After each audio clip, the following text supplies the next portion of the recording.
Um, dois, três e já. Já? Quem foi o primeiro homem? Adão. Quem foi a primeira mulher? Eva.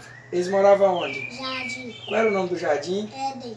Quem matou seu próprio irmão? Caim.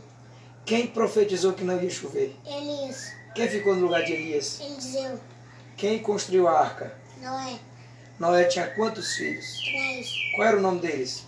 Sem cão de fé. Quem foi tirado das águas? Moisés. Quem era o filho da promessa? Isaac. Quem era a mãe de Isaac? Esaú. Quem era chamado amigo de Deus? Abraão. E quem era o pai de Abraão? Terá. Quem foi jogado na cova dos leões? Daniel. Quem era o rei mais sábio? Salomão.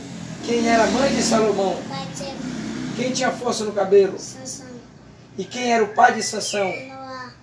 Quem foi engolido pelo peixe? Jonas. Quem derrubou as muralhas? Josué. Quem foi vendido pelos irmãos? José. Quem derrubou o gigante? Davi. E quem era o pai de Davi? Jessé. E do Novo Testamento, sabe? Quem escreveu Apocalipse? João. Quem escreveu Atos dos Apóstolos? Lucas. Quem subiu na árvore para ver Jesus? Zaqueu. Quem traiu Jesus? Judas. Quem negou Jesus? Pedro. Quem era primo de Jesus? João Batista. João Batista era o quê? Profeta.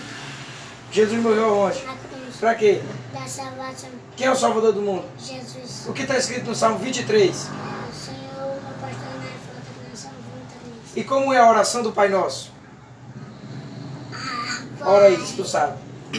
Vai. Pai nosso que está no céu, nasceste da nós teremos, seja feita a tua vontade, assim na terra como no céu.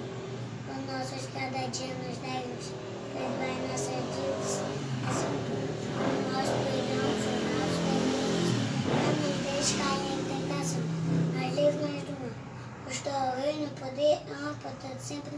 Amém. Amém.